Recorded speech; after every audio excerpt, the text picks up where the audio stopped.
Hi, everybody. Welcome to Dealing with Roommates, hosted by Wusa. Wusa, thank you for having me here. I'm from Shift Collab. So I'll introduce myself. My name is Melody Fu. I'm a mental health therapist, and I spend a lot of time supporting students. But even though I'm kind of in this role where I'm supporting students, like you guys, I'm also a human, and we're definitely in unprecedented times. So I've never been through like COVID, social distancing before this. I also have roommates. So what I can do is, hopefully share some tips that have helped my clients and also that have helped me personally. So I'm going through this with you guys. So this is a picture of me before COVID. I was doing teaching yoga classes part-time. It was so funny to look back on this picture now and think that I could just touch people, strangers, with my hands and not think twice about that. I definitely look back on this time as a precious memory where, we could have busy lives and I had the urge to connect with people and I could just do that as I wished. And I had I knew how to de-stress. I was super zen. Everything was smooth for me. Then COVID happened. We found different ways to touch. Touch had to change. People started wearing masks for fashion. Summer came. We started to just see friends at a distance. And now with the new government regulations in place and the winter months coming, we're going to be back to kind of staying indoors. So that means a lot more interaction with those roommates again. So this was pretty much me in June 2020. The relaxing yoga instructor vibe is totally gone. And so, during this time, it's expected that things are going to be difficult. The ways that we would, cope with stress or cope with tricky roommate situations don't exist to us anymore because we're kind of stuck in the same place together. So tensions can really rise, exacerbated by our own stress. So no matter how successful you were at being relaxed or cope with stress or how masterful you were in talking with your roommates, I think this is a time where we all need to kind of learn new skills, practice new strategies to find that equilibrium in our life. Thank you, Kira, for adding the Cyclone Studio website for all of us to visit. So with that said, my intention today is simply to help you navigate some tricky roommate situations. I'm providing you some new skills that you might want to put to use. There's going to be a lot of information in this presentation, so I welcome you to take screenshots as we go. At the end of the presentation, I'll have my email address there in case you guys want to ask me any questions. And I'll also ask you guys if there's any slides you want me to go back to. You guys can take more screenshots that way. Okay. So when you see this yellow box, that means I want your help in chatting into the chat box, just so I can get a sense of who I'm talking with today. So let me know, what type of roommate situation are you currently in? Personally, I am living with my partner and my sister. So that's my roommate situation.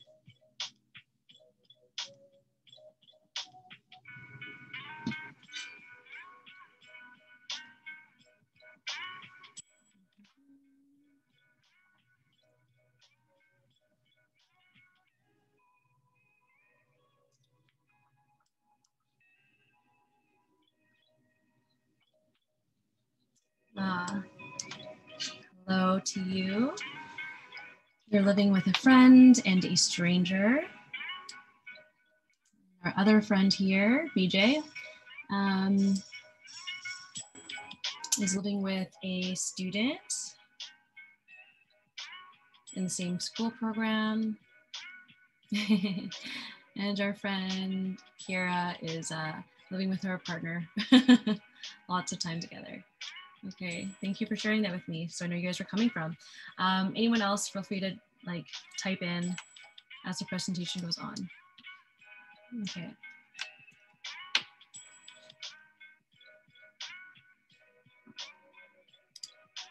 Okay. So this is a reflection question. You're more than welcome to type into the box and share your thoughts with us. But I have a series of questions coming for you to reflect on. And as the presentation goes on, we're going to refine the answers. So just think, what is important to you in a roommate situation? I'll share my answers out loud.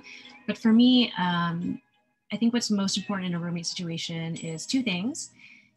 A sense of independence. So I really like to have privacy and alone time, getting to do things on my own without someone always there. And also communication. Because you're sharing a lot of the same things or sharing the bathroom, and I just think it's important to communicate so we can all use the things we need when we want to.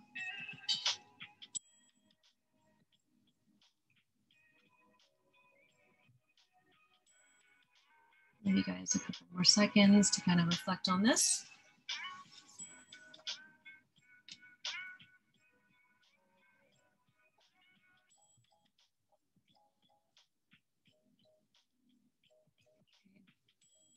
Next.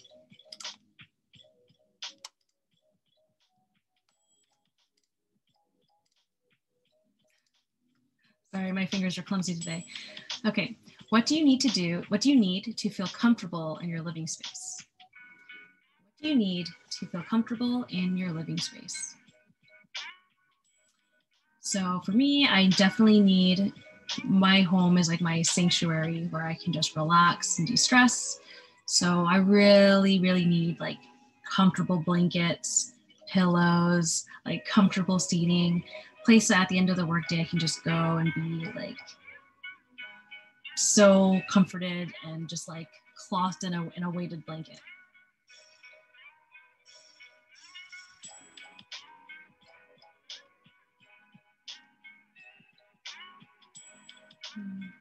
So that probably also means I need a space where I can sometimes do that in private.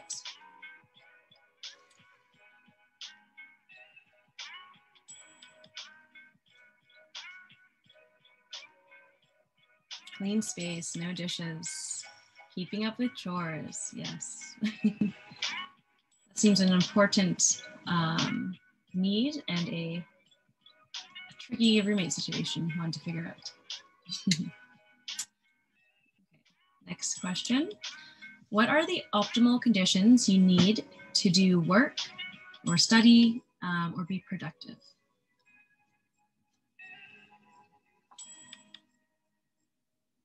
So for me, an optimal condition to do work, I don't need it to be quiet. I can have noise, there can be music, TV can be on, but I really need for people not to talk to me. I need people not to talk to me, and if it's super important, to ask permission to speak to me or ask me if it's a good time or ask me for when it will be a good time.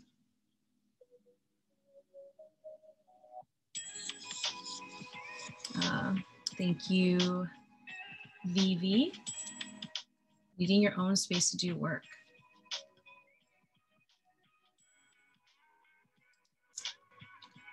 This, I wish I'd seen this earlier in my life when I was working at an office. Please don't talk to me. I have no self-control and will talk to you for 2 hours and get no work done. This sums me up.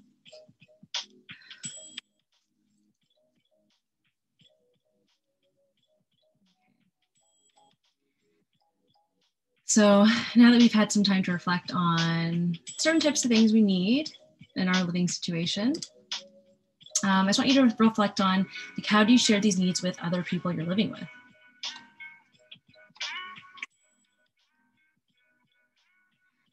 I mean, for me, I've definitely shared these needs in different ways throughout my life. I suppose in the beginning of COVID, my strategy wasn't the best. I just wouldn't communicate anything and get very distracted, get very frustrated, get stressed with my work, and then become very irritable and I don't know, just like freak out on people and tell them, ask them to leave me alone. But obviously, you know, through some reflection and building presentations like these, I became very aware of the fact that, you know, I need to tell people what I'm needing before I start. And that way I can start in peace, and we can maintain peace in the house.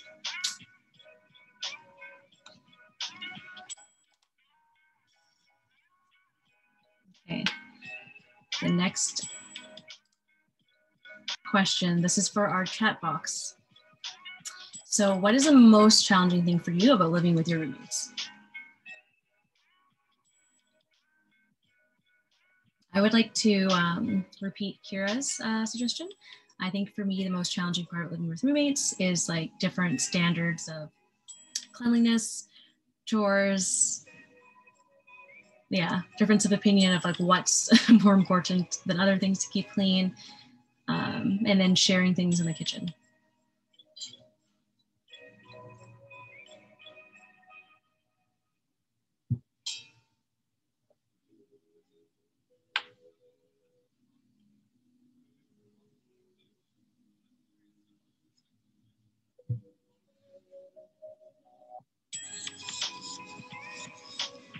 What is the most challenging thing for you about living with roommates? So our friend BJ says that the walls are pretty thin, and it can be nerve-wracking, anxiety-producing to know whether your roommate is hearing your private information, private conversations with families or doctors. That doesn't sound the most comfortable. So BJ's needing a little bit more privacy.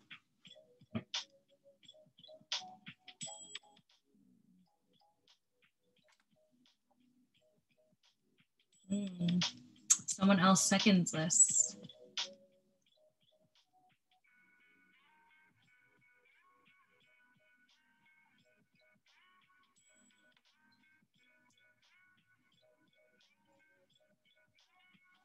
All right, well, feel free to type in if you think of what your most challenging thing is. These are very, very, very relatable. I could definitely relate to this, although the chores are my number one struggle right now.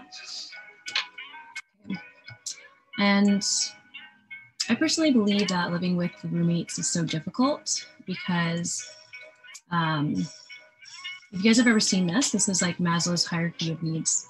So his theory is that we need to acquire certain needs before we can, let me get the pointer on. We need to acquire certain needs before we can move on to the next need. And so we have to move in order.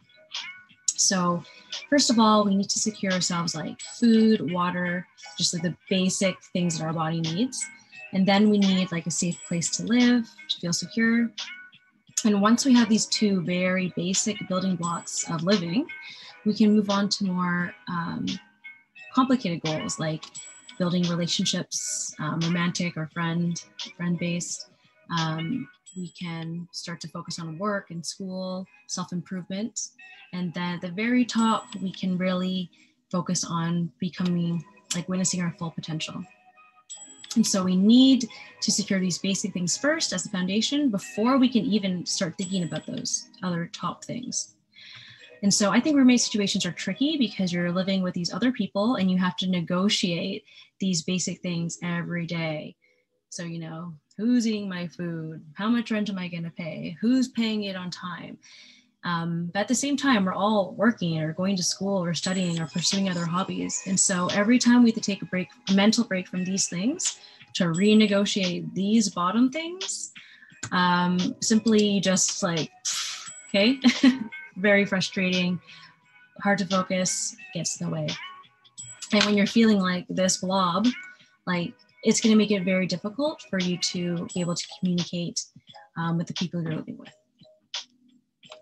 I think what can make this even more difficult is if you have roommates that are, you know, coming in and out every term. So like every term you have to get to know someone new and renegotiate those things all over again.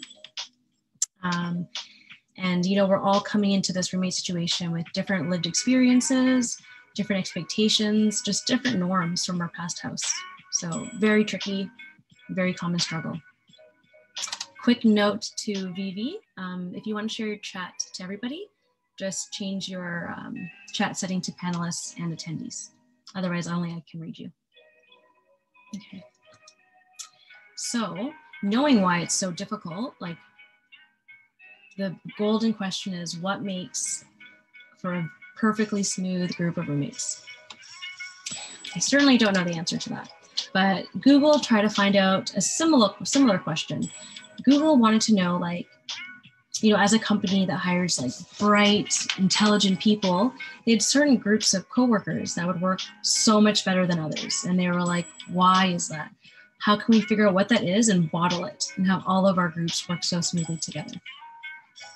So they did a research project called Project Aristotle, and the results were that groups needed these 5 things to work well. So they wanted to know that their contribution was making an impact, would create change.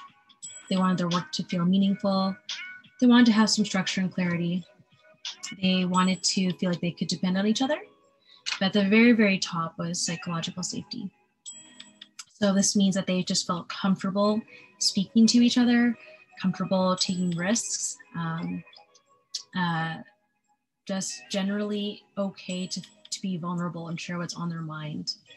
Okay. So psychological safety, that is our closest thing to the golden answer. Do you guys feel safe being honest about your challenges? This is kind of a reflection question, but you guys can definitely type it in the box.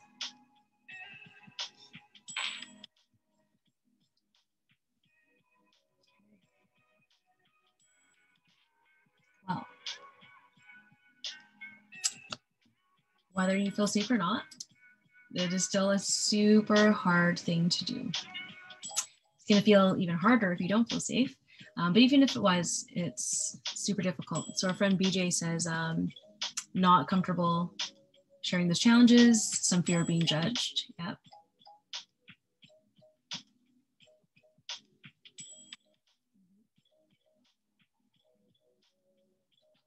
So knowing that a sense of safety will make it easier to communicate. We're just going to talk about how we can try to increase those safe feelings as much as we possibly can. Okay. And we can do this by knowing our own boundaries. And once we kind of set boundaries, understand what those boundaries are that we want to set, we can start to consider these bigger questions of communicating to our roommates. Okay.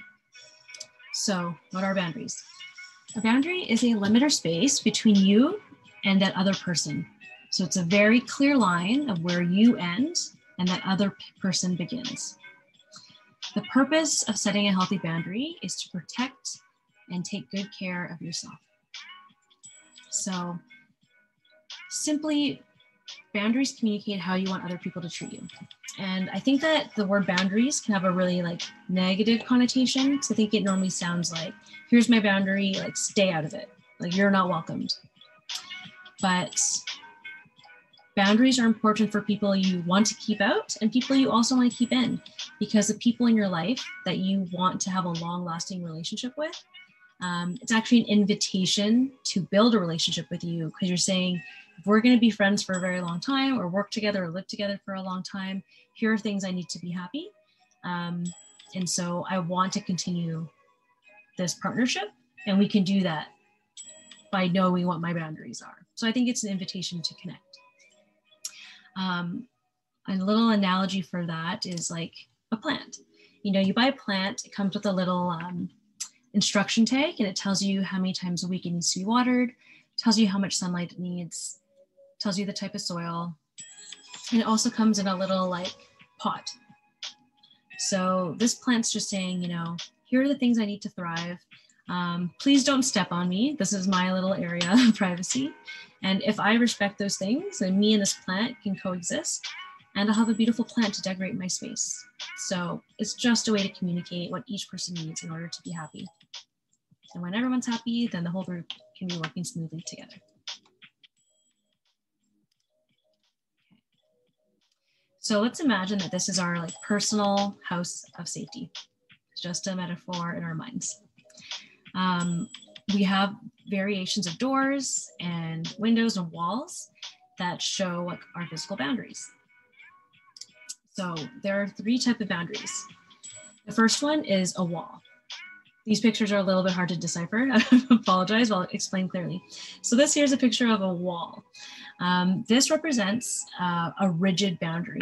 So something that is a boundary for you 100% of the time. So a boundary for me that's 100% of the time true is that when I'm sleeping at night, I do not want to be bothered whatsoever. I turn my phone off, no vibrations. I will not respond to text calls, emails. I don't want you to knock on my door. I will not answer. Yeah, of course, if there's like a life-threatening emergency, you can open the door and come in. But otherwise, like I do not respond or talk to anybody during the sleeping hours. The next type A boundary is a gate. Yes, this is a gate. So there's some like, so it's not fully closed, right? There's some room for movement. This is called a flexible boundary. So it's a boundary that you have sometimes, but not all of the time. A flexible boundary for me would be, I think a flexible boundary for me would be that I have food in the fridge that is mine, and then there's food in the fridge that can be shared. So, when I was living in res, sometimes I would take like snacks I was willing to share, or like Halloween candies, and I put them on a certain bowl on a certain table. And people knew that they could just help themselves to those items, but they can't really help themselves to my leftovers the day before. That's a flexible boundary. I was also pretty fluid on that. If I was at school and someone messaged me saying that they wanted to eat something from my fridge, like I was kind of okay with that as long as they asked me for it. So I was a little bit flexible in that. The next boundary, this is a doghouse and there's no door. So this is a loose boundary. That means that there's no rules whatsoever. People can come and go as they choose. So a loose boundary might be that I bought a Nintendo Switch for Christmas and I leave it plugged into the communal living room, and it's just first come, first serve. I don't even care if I come and I want to play. If you guys are playing first, like go for it. It's plugged in, anyone can use it. So there's no rules. Okay. Do we have any questions about boundary types so far?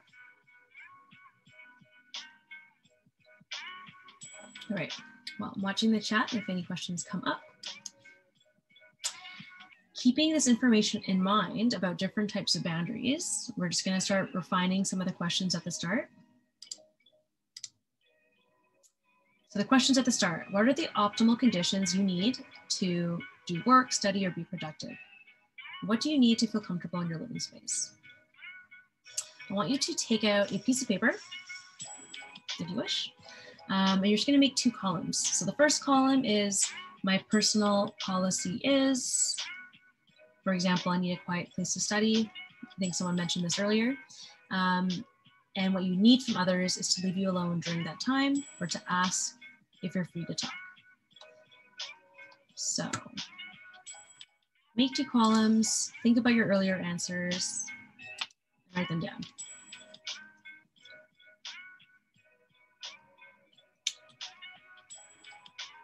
And when we think about the type of boundary it is, that's when you can kind of refine like what you're needing. Is this all the time? Is it sometimes? When is it?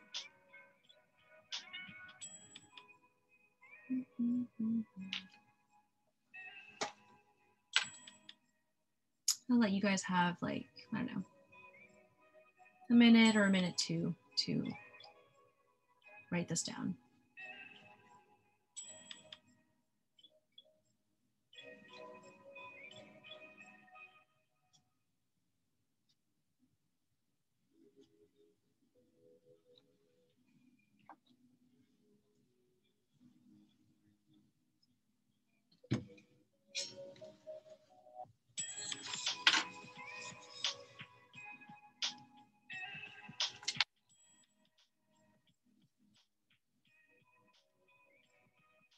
Okay, and we're going to be like editing this and adding to it all presentation.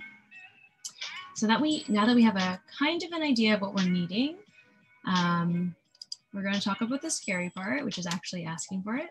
So asking for what you need. And we have a little like formula you can use. So this is one thing you might want to screenshot, but it's the WIN formula. So when you describe what they're doing, I feel, describe your emotion, I need, ask for what you're wanting. So when you blast your music, I feel distracted. I need a quiet place to study. How can we limit the hours of blasting music? Okay. Sounds very simple in theory, but I know it can be a little bit more complicated in real life. So here are things to consider. When you use this formula, first and foremost, set yourself up for success. Pick a good time to talk. Someone just got a bad grade back or a bad review from your boss or just had a bad day. It's probably not the best time. Maybe you could just ask them when would be a good time to talk about roommate stuff. You want to use a neutral and respectful tone so that you're not blaming or criticizing them. So you'll notice in the formula, I say, when you blast music, I feel distracted. I need quiet space to study. That's very different from when you distract me with your blasting music. That's telling someone, it's insinuating that they're distracting you on purpose. So that is blaming. But this is simply you letting them know information. When you do this thing, it causes me to feel this way. I need it to be differently. How can we make it different? Okay. You'll notice that this formula is very short and concise. You want to keep it simple. You don't want to confuse people with details, and then they might get confused as to whether you are blaming them, what you're really asking for. You might feel frustrated or confused.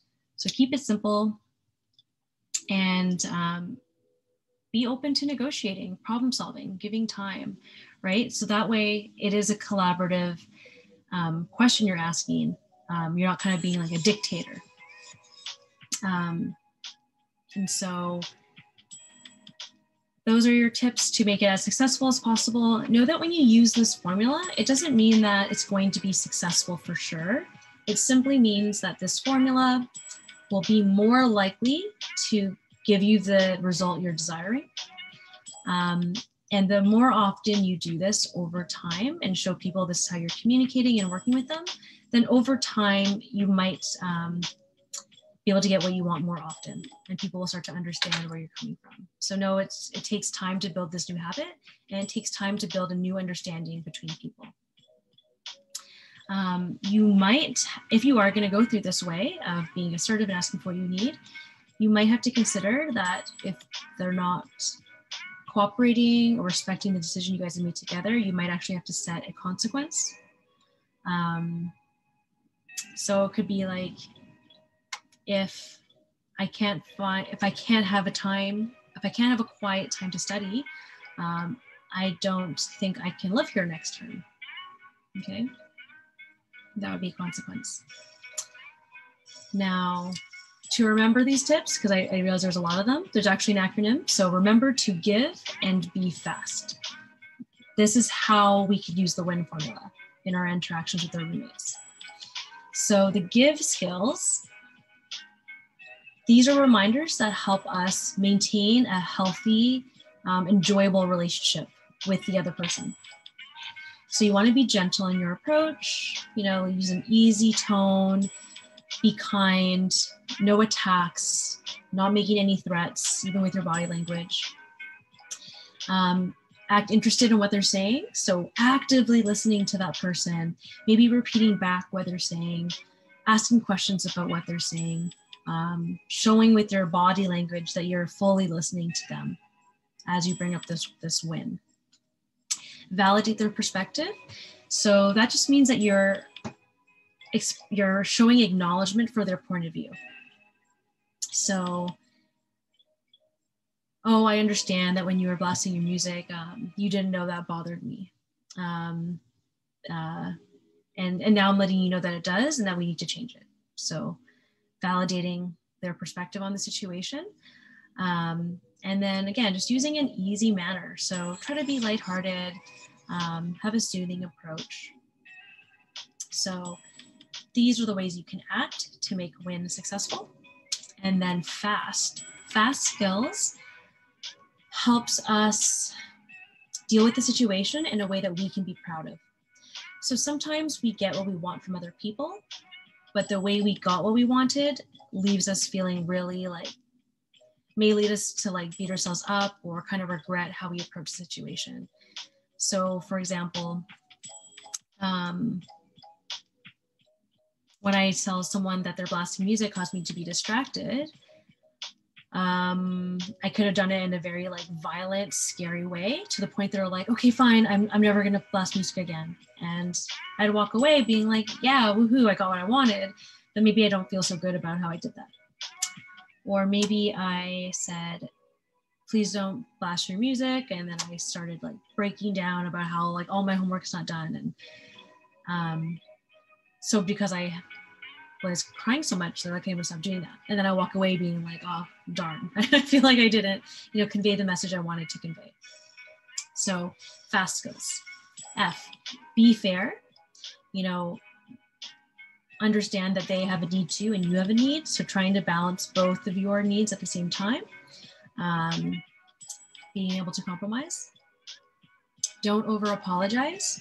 So I think it's very Canadian or whatever you want to call it of us to just apologize for anything, sorry for asking you or sorry for bringing this up, but don't over apologize because it can give the impression to the other person that you're wrong.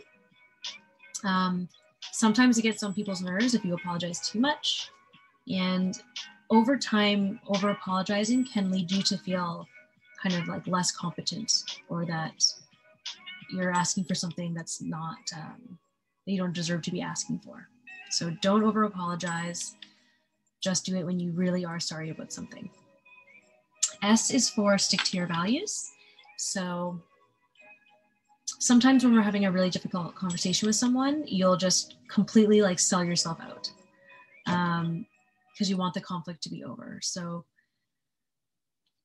remembering what's important to you so that if you're compromising, if this is something you can give up or not, if it's worth this conversation, and to honor and respect yourself. So it's an example of sticking to your values. One of your values might simply be that it's living with someone is a compromise. And so you've done some things to help that person and you kind of expect them to reconsider their music playing hours for you. Maybe it's that your roommate has a dog and you just believe that you're happy to help with the dog, but it's not your responsibility to take the dog out for them. Okay. And the last one I think is a really good reminder. It's to be truthful. So just reminding ourselves not to tell any lies, not to over exaggerate, acting like you're really helpless when you're not. An example of that might be I need you to stop blasting the music because my last test came back and I only got 20%. Meanwhile, you have all A+ and you just kind of said that to get your way. This being truthful is really important because it balances the idea that we're trying to get something out of somebody, but we're not wanting to manipulate the situation to get what we want. Okay. There's a lot of information here. Are there any questions about how to use this or what the different, or if you want different examples for any of the letters? This is a good one to screenshot.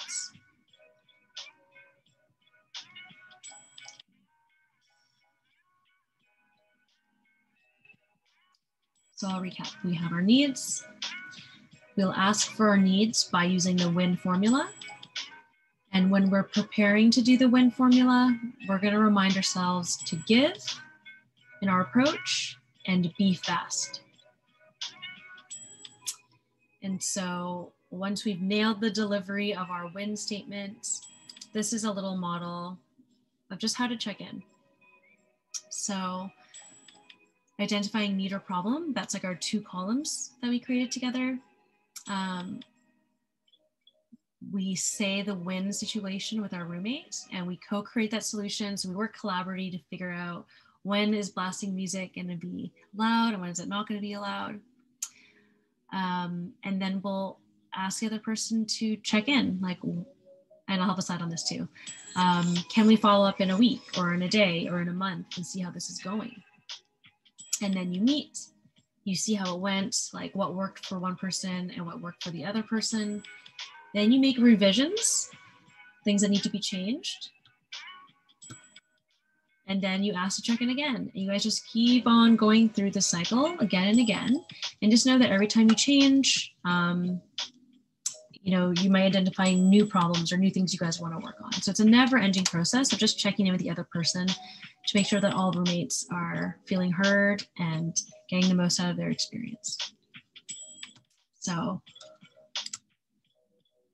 some verbiage for you to suggest monitoring progress. How do you think we can follow up on this? When would be a good time to follow up? When would you like to talk about this again? What would you like me to do differently? Or do you think we can both do differently?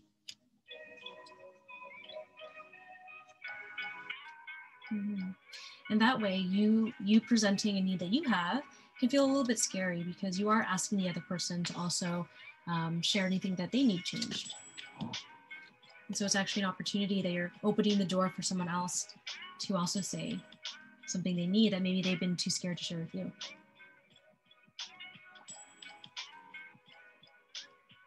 Okay. Any questions here about the scary part of asking? So I'm gonna move to a new chapter. Okay.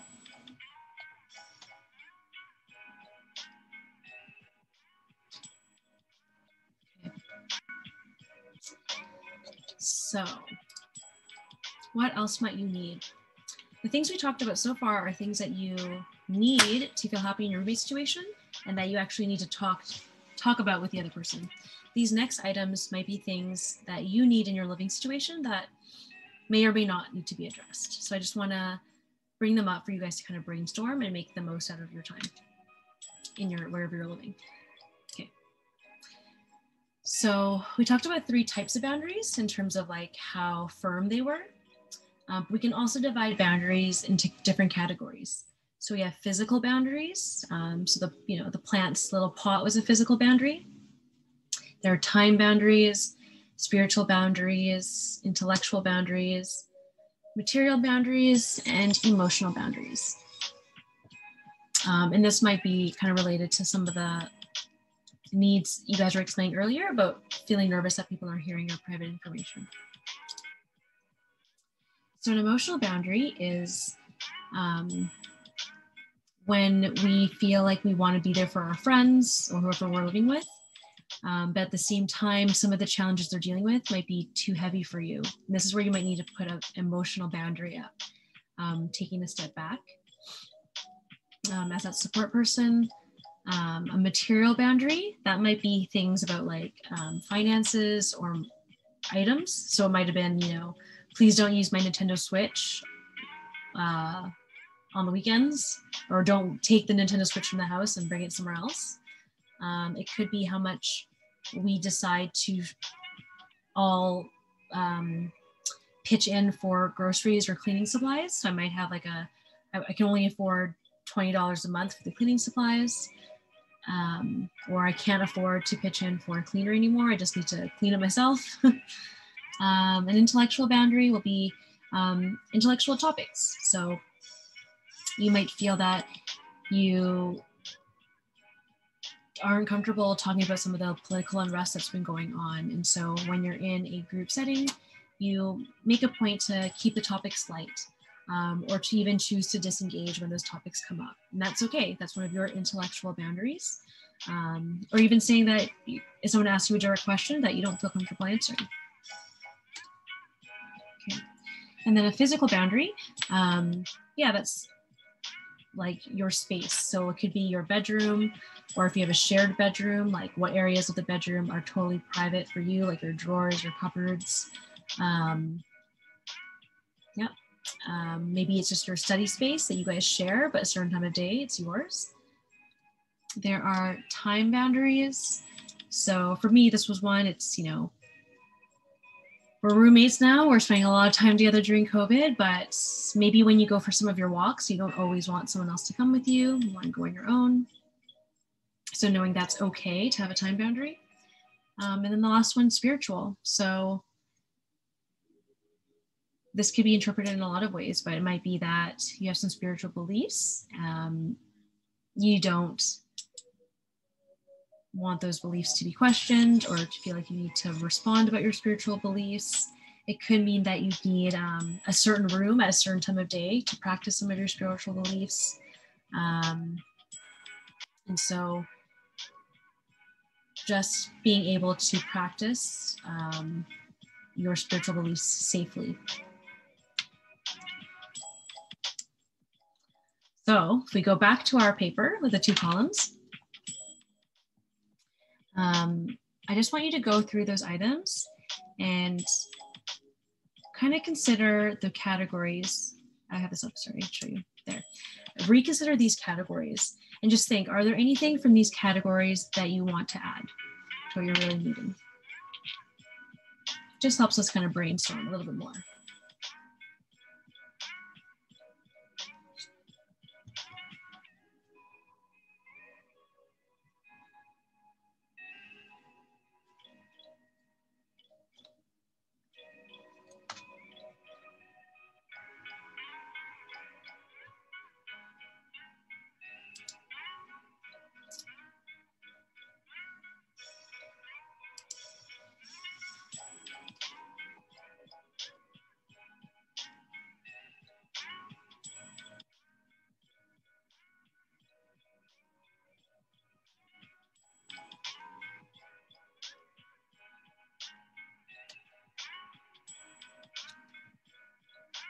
I'll give you guys maybe 1 more minute. Just knowing that presentation is slowly winding down.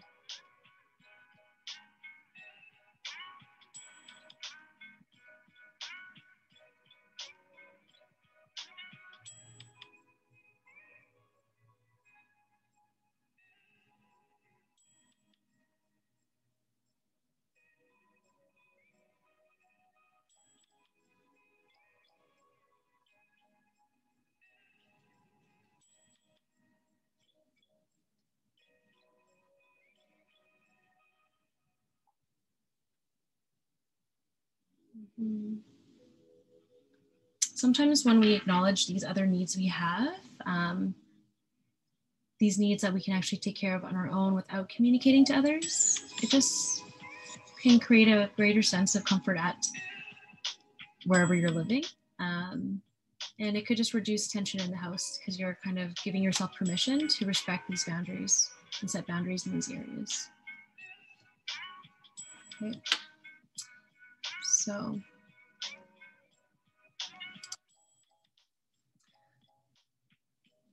I feel like your list might be kind of long. There's a lot of things that we would like in our living situation. And sometimes we can't really get them just based on our circumstances, you might want to live in your own, but you just can't do that. So just as a way to kind of determine what are the most important needs on that list for you, which ones are going to be priority for you to address or realize you don't need to address, just ask yourself a couple questions to edit that list. What do you want out of your roommate situation? Like, what is the first and foremost the reason that you're in that roommate situation? Do you just want to save on rent? Do you actually want a friendship, a support system, a lifelong friend? Is it to collaborate on school? Is it to learn? Is it for company? Because for me, if it was purely a cost-effective thing, I might not care to bring up other strategies to work closely together because I just want my own space. I'm not really going to talk to you. I'm happy to have the cost saving. And that's good. That's all I need. Ask yourself, like, what do you like about having a roommate? So now these are things you like. Get a little bit extra out of your basic need.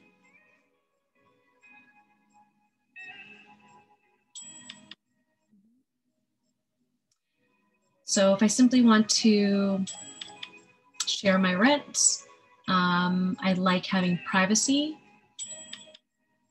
I don't know, I might choose to forego some of my needs around like the kitchen cleanliness. I might lower my standards a little bit on cleanliness.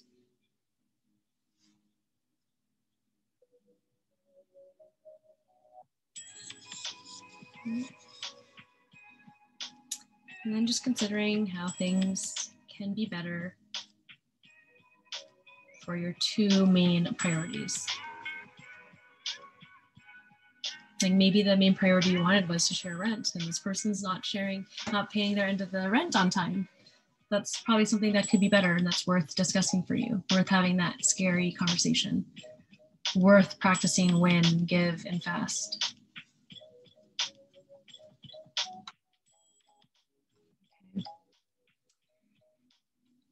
So I know I killed you with information today. We're just going to wrap up with like, what are the basic reminders of today? So first and foremost, navigating any tricky situation in life, not just with roommates, the first step is always to reflect and think about what's bothering you with the situation, what you need. You want to be proactive. So you don't want to be me at the beginning with that GIF, like, freaking out. Whenever you can be proactive and communicate before the boiling point, that is good. It'll be helpful. Because when you're in that boiling point, it's going to be really hard to practice those give and fast skills. Be collaborative, talk with the other person. Watch how you're talking to the other person. And always follow up, right? You want people to understand that what you said is important.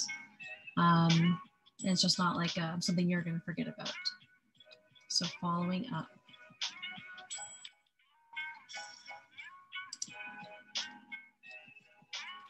So my participant friends, let's go to the chat box. I'd love to hear like what's something you heard of today that was like useful for you or that got you thinking differently. You could also ask me to go back to any slides if you like, so you can take a screenshot. But I'd love to hear from you in the chat box. Thank you, Vivi. So someone saying they loved the win strategy. And just know I'm calling you by your initials to keep some privacy because this session is recorded for our friends later.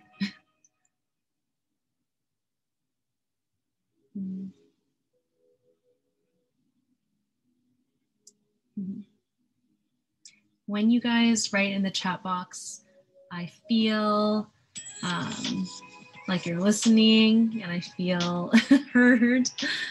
I'd love to hear you guys type in the chat box a little more.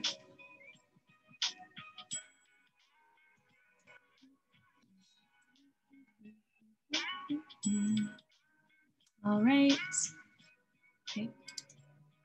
Well, if anything comes to your mind later, you need any more information about this stuff, you can email me at melody@shiftclub.com. I just want to send a heartfelt thank you to the participants for showing up. Otherwise, I'd be here alone and I wouldn't like that. And also for Wusa for hosting me.